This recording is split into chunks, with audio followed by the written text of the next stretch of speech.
ముఖ్యమంత్రి అండ్ ఉప ముఖ్యమంత్రి నన్ను చైర్లో తీసుకొచ్చి కూర్చోబెట్టిన ఆ చిత్రపటాన్ని నేను నా ఆఫీసులో పెట్టుకున్నాను. నేను కూర్చుని ఉండగా ఒక పక్క బాబు గారు, ఇంకో పక్క కళ్యాణ్ గారు, నా పక్కన ఉన్న ఆ ఫోటోని నేను పెట్టుకున్నా. అంతే, పెట్టుకున్నా తప్పులేదు. కళ్యాణ్ గారిది, మోడీ గారిది ఇది నేను సెపరేట్గా ఫోటోలు పెట్టుకున్నా కూడా తప్పులేదు రాజ్యాంగం ప్రకారం. కానీ నేను నా కుర్చీలో నాకు వీరు కూర్చోబెట్టిన కుర్చీలో కూర్చున్న ఫోటోయే పెట్టారు. అక్కడ డిప్యూటీ స్పీకర్ గౌరవాన్ని నేను తగ్గించాను, డిప్యూటీ స్పీకర్ గౌరవాన్ని పెంచాను శ్రవణ్ కుమార్ గారు. సో నేను ఎప్పుడూ కూడా ఆ సీటుకున్న గౌరవాన్ని తగ్గించను, ఎలివేటే చేస్తాను తప్ప తగ్గించను. సో మీరు పొలిటికల్గా కొన్ని డిబేట్స్లో టీవీ ఛానల్స్లో మాట్లాడుతున్నారు. Did I ever represent my party in any TV channel?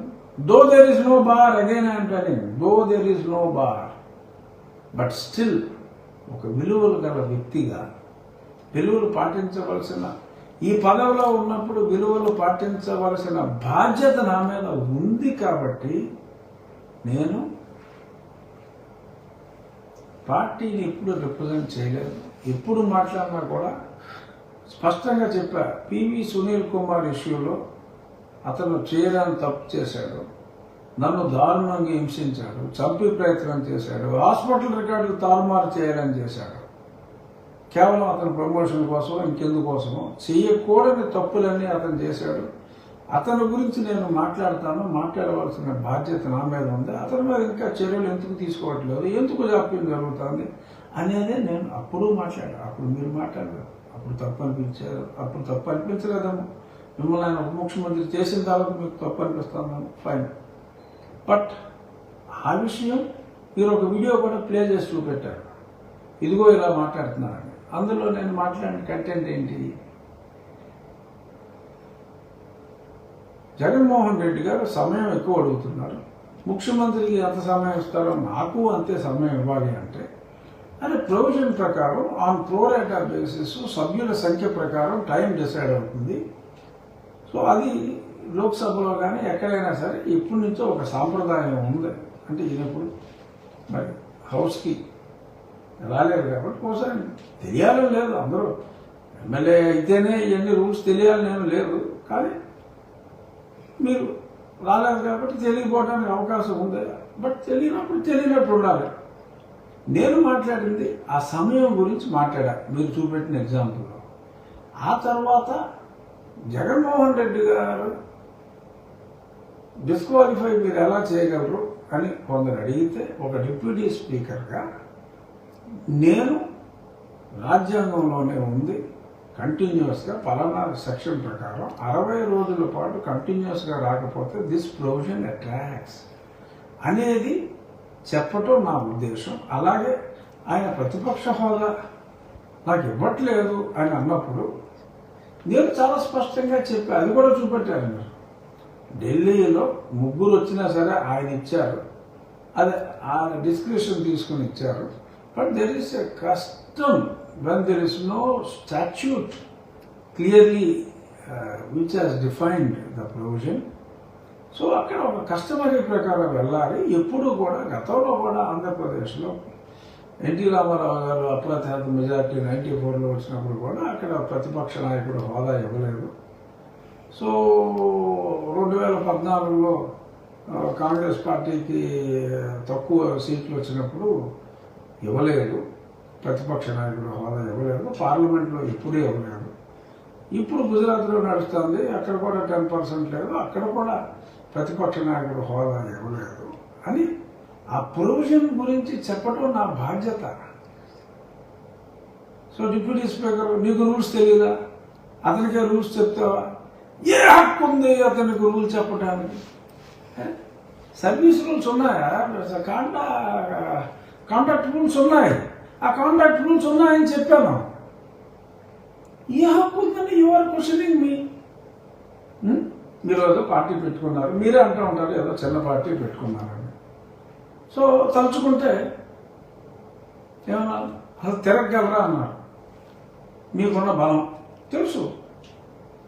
మంగళగిరిలో మీరు పోటీ చేశారు, మంగళగిరిలో మీకు 451 మంది ఉన్నారు మీకు మద్దతుగా.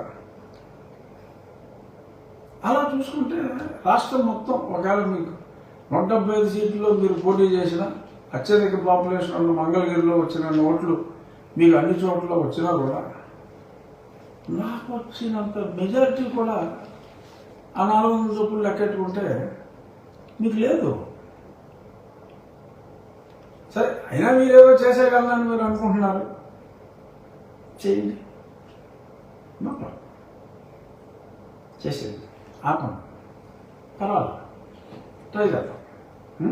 బట్ ఇలా మీకు చాలా గౌరవం ఇచ్చా, మీరు కూడా చెప్పారు అది.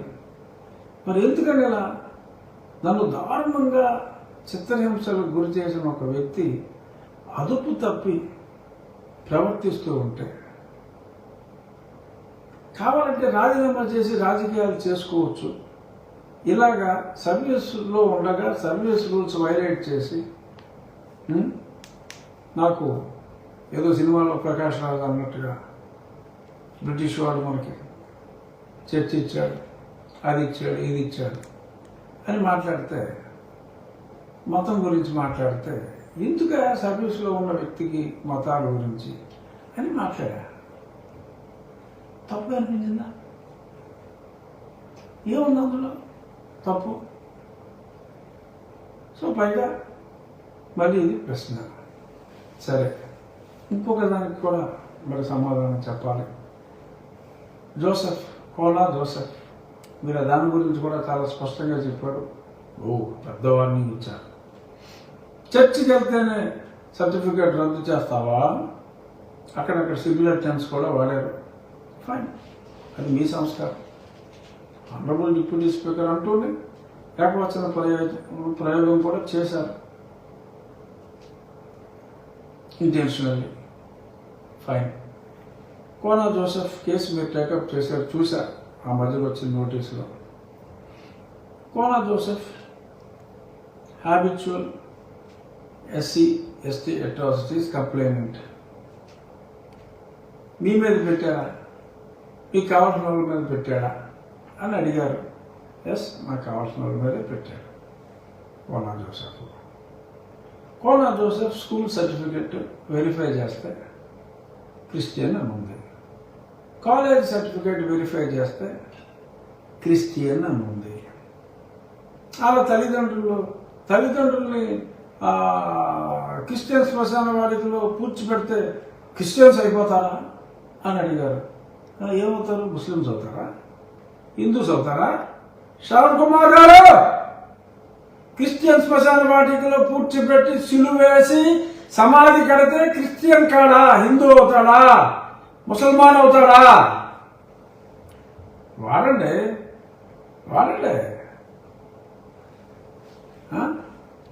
సో అతను చర్చ్ నిర్మాణంలో కీ రోల్ చేశాడు. చర్చిలో పెద్ద అక్షరాలతో ఆయన పేరుంది, సర్టిఫికెట్స్ అన్నీ క్రిస్టియన్ అనే ఉన్నాయి. మీరు ఏదో సలహా ఇచ్చినట్టున్నారు, బ్యాప్టిజం సర్టిఫికేట్ లేకుండా మేనేజ్ చేసుకోవాలి. కుదరదు. అన్ని ప్రూఫ్లు ఉన్నాయి. ఎస్, ఈ సర్టిఫికేట్ హ్యాడ్ బీన్ క్యాన్సిల్. మీరు మీ ప్రయత్నం మీరు చేసుకుంటున్నారు, కోర్టులో మీ ప్రయత్నం మీరు చేసుకుంటున్నారు, చేసుకోండి. మీరు ప్రూవ్ చేయండి అతను క్రిస్టియన్ కాదు అని ప్రూవ్ చేయండి. క్రిస్టియన్ శ్మశాన వాటికలో పూడ్చిపెట్టినంత మాత్రాన క్రిస్టియన్ అవ్వాలని ఎక్కడుందో ఏదో జడ్జిమెంట్లు తీశారు కదా 1969 ఏదో జడ్జిమెంట్, లేటెస్ట్ జడ్జిమెంట్లు నా దగ్గర ఉన్నాయి. అవన్నీ చదివి ఇప్పుడు వినిపించే ఓపిక లేదు నాకు. బ్రీఫ్గా సమాధానం చెప్తున్నాను. Yes, it's very clear. రాజ్యాంగంలో అంబేద్కర్ గారు, మీరు మాట్లాడుతున్నప్పుడు వెనకాల ఫోటో ఉంది కదా, నేను ఫోటో వెనకాల పెట్టుకోకపోయినా అంబేద్కర్ గారు అంటే మీకన్నా ఎక్కువ గౌరవం మాకుంది. అంబేద్కర్ అందరూ వాడు, అంబేద్కర్ సూట్ వేసుకున్నంత మాత్రమే అందరూ అంబేద్కర్లు అయిపోరు. అంబేద్కర్ గారి భావాలను గౌరవిస్తాం మేము. మీరు డ్రెస్సులు కూడా గౌరవిస్తారు, ఫైన్, గుడ్. ఇప్పుడు చాలా స్పష్టంగా మతం మారితే రిజర్వేషన్స్ వర్తించవు. బ్యాప్టైజ్ అయితేనే అని రాజ్యాంగంలో రాశారా? మతం మారితే అనే ఉంది. ఓకే, మీ పారామీటర్స్ మీకు ఉండొచ్చు. సో ఒరిజినల్ సర్టిఫికేట్ క్రిస్టియన్ అని ఉంది. వారి తల్లిదండ్రులని కూడా ఆ మతం ప్రకారం కూర్చోబెడుతూ, వారు చర్చిలు కూడా కడుగుతూ, వారు డైలీ ప్రతి వారం చర్చి ప్రార్థనలో పాల్గొంటూ ఎస్సీ ఎస్టీ అట్రాసిటీ కేసులు పెట్టేసుకుంటారా? అలాగే చర్చిలకు వెళ్ళే వాళ్ళు ఎస్సీ ఎస్టీ కేసులు పెట్టడానికి వీల్లేదని చెప్పి ఇచ్చారు కదా జడ్జిమెంట్. మొన్న జస్టిస్ అరుణాథ్ గారు కూడా ఇచ్చారు. సుప్రీంకోర్టు ఇచ్చిన తీర్పును రీట్రేట్ చేస్తూ ఇచ్చారు. మీరేమో ఊరికే ఫేక్ కేసులు పెట్టుకుంటే వెళ్ళిపోతారా? చూస్తే ఊరుకోవాలా? పైగా నన్ను అంటారా? గిల్లితే గిల్లించుకోవాలా, కొడితే కొట్టించుకోవాలా, నన్ను అంటారా? మీరు గిల్లితే మేము గిల్లించుకోవాలా? అర్హత లేని వ్యక్తులు కూడా ఎస్సీ ఎస్టీ అట్రాసిటీ కేసు పెడితే కొట్టించుకోవాలా? అజిమేశ్వర్ గారు, సో మేము మాట్లాడగలం, మేము గట్టిగానే మాట్లాడగలం, కానీ ఇలా తిరగలేము. మేము కళ్ళు తెరిస్తే ఏమవుతుంది? ఇలాంటి మాటలు మీ స్థాయికి ఇంత స్థాయి ఉందని కాదు నేను చెప్పేది. Yes, magistrate, it was a respectable post. Though it is lower court, yes, magistrate is magistrate. 10 ఏళ్ళు మెజిస్ట్రేట్ చేస్తే ఒకే సబ్జెక్ట్ చదువుతారు, తర్వాత జిల్లా జడ్జి చదువుతారు. సరే, మీరు ముందే రాజీనామా చేశారు, whatever may be the reason, we respect. But ఒక డిప్యూటీ స్పీకర్ స్థాయిలో ఉన్న వ్యక్తిని ఏకవచనంతో మాట్లాడుతూ, వార్నింగ్లు ఇస్తూ, తిరగలవా అంటూ ఇలా మాట్లాడటం సభ్య సమాజం హర్షించదు. మీకేదో చాలా రాజ్యాంగ దూరంధరుడు, ఎప్పుడు ట్రై చేసుకుంటారు కాబట్టి చాలా తెలుసు అని చెప్పి నేను అనుకున్నా. కనీసం ఆ 10th షెడ్యూల్లో ఉన్న మీరు చెప్పిన .5 కూడా అర్థం చేసుకోకుండా అది స్టాచ్యూట్ అని ఎలా అనుకుంటారు? దట్ ఈస్ డిస్క్రిప్షన్ అని అంత క్లియర్గా ఉన్నప్పుడు. సో ఇలాంటి వితండవాదంలో వద్దు. మనం కలిసినప్పుడు చక్కగా ఇదివరకు ఎలాగో మరి ఢిల్లీ వచ్చినప్పుడు కూడా మా ఇంట్లో మనం కలిసి భోజనం చేసాం. అన్నీ ఏదో మీరు నిలబెట్టేశారని చెప్పుకుంటున్నారు, ఫైన్, చెప్పుకుంటారు, తప్పలేదు. 4 మంచి మాటలు చెప్పుకుంటూ అప్పుడు మీరు నేను ఒకే పార్టీ మీద మాట్లాడేవాళ్ళం కాబట్టి ఎస్, న్యాచురల్గా వీళ్ళ ఎఫినిటీ. ఇప్పుడు మిమ్మల్ని ఉప ముఖ్యమంత్రిగా ప్రపోజ్ చేసిన వ్యక్తి, గతంలో నన్ను దారుణంగా కొట్టిన వ్యక్తి, నన్ను చంపాలని ప్రయత్నిస్తున్న వ్యక్తి, అతను సర్వీస్ రూల్స్ వైలేట్ చేశాడని చెప్పి నేను అతని గురించి రాస్తే, ఇంకోటి డిప్యూటీ స్పీకర్గా ఎలాగా కంప్లైంట్ ఇస్తారని, డిప్యూటీ స్పీకర్ కంప్లైంట్ ఇవ్వకూడదని అన్న రూల్ ఉందా? రాజ్యాంగంలో ఎక్కడైనా రాసుందా? ఆల్ ఇండియా సర్వీస్ ఆఫీసర్ ఏం చేయకూడదో రాసుంది అక్కడ.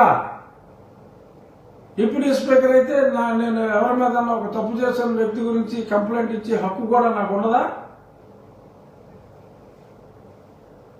ఎనీ ఓపెన్ చేయకూడని సబ్జెక్ట్ ఓపెన్ చేశారు, కబడ్దార్ అన్నారు. ఎస్, నేను స్ట్రిక్ట్గానే ఉంటా. ఎవరైనా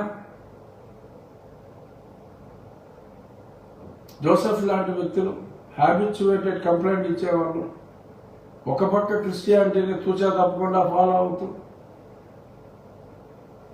వారి తల్లిదండ్రుల సమాధుల్ని, ఇంకా వారి కిత్ అండ్ కిన్ ఒకవేళ చనిపోతే శ్మశానంలోనే, క్రిస్టియన్ శ్మశాన వాటికలోనే సిలువలేసి కప్పెట్టి కట్టడాలు కట్టి రెగ్యులర్గా చర్చికి వెళ్తూ చర్చిలు నిర్మిస్తూ ఎస్సీ ఎస్టీ కేసులు పెడితే ఖచ్చితంగా సర్టిఫికెట్లు క్యాన్సిల్ చేయమనే చెప్తారు. No politician would do that, but I will do that. ఏ రాజకీయ నాయకుడు ధైర్యం చేయడు.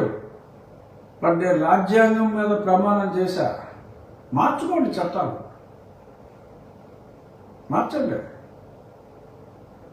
మతం మారినప్పటికీ కూడా కులం అదే ఉంటుంది అని మార్చండి. అంబేద్కర్ గారు ఆయన రాజ్యాంగ నిర్మాతగా ఉన్నప్పుడు, ఆ 12 మెంబర్ కమిటీకి ఆయన చైర్మన్ కింద ఉన్నప్పుడు, మరి అప్పుడు ఆయన నాయకత్వంలో వచ్చిన రాజ్యాంగంలో ఉంది మతం మారితే ఇదని. మార్చండి రాజ్యాంగం. బట్ రాజ్యాంగం మీద ప్రమాణం చేసిన వ్యక్తిగా నేను రాజ్యాంగాన్ని కట్టుబడి ఉంటాను, రాజకీయాలకు అతీతంగా. Though no politician would ever try to, నేను మాట్లాడినంత ధైర్యంగా భారతదేశంలో ఇప్పుడు దాకా యాక్టివ్ పాలిటిక్స్లో ఉన్నవాడు ఎవడో మాట్లాడా. బట్ నేను ధైర్యంగా మాట్లాడా. ఎందుకు? రాజ్యాంగాన్ని గౌరవించవలసిన బాధ్యత నా మీద ఉంది కాబట్టి మాట్లాడా. సో ఇది నేను చెప్పాల్సింది చెప్పా. మళ్ళీ మీరు ఈహా ఛానల్లో ఏం మాట్లాడతారు మాట్లాడండి, బట్ ప్రజలకి చెప్పాలి కాబట్టి నేను చెప్పాల్సింది చెప్పేశా. దీనికి మళ్ళీ మీరు నరసింహరావు కూడా నాకు స్నేహితుడే, నరసింహరావు ఛానల్లో మీరు మాట్లాడుకోవచ్చు, ఏదో మాట్లాడుకోవచ్చు. జనాలకి మీకు తెలిసిన ఆ షెడ్యూల్ 10 గురించి మీకేమీ తెలియదని, మీరు చెప్పినట్టు నేను రాజీనామా చేయవలసిన అవసరం లేదని, అలాగే సర్వీస్ రూల్స్ వాళ్ళు ఫాలో అవ్వాలి, 30 సంవత్సరాల సర్వీస్ ఉన్నంత మాత్రాన వాళ్ళకి తెలియదా అని వారి మీద కంప్లైంట్ ఇవ్వడానికి నువ్వెవడం అంటే నాకు చాలా హక్కు ఉందని, నేను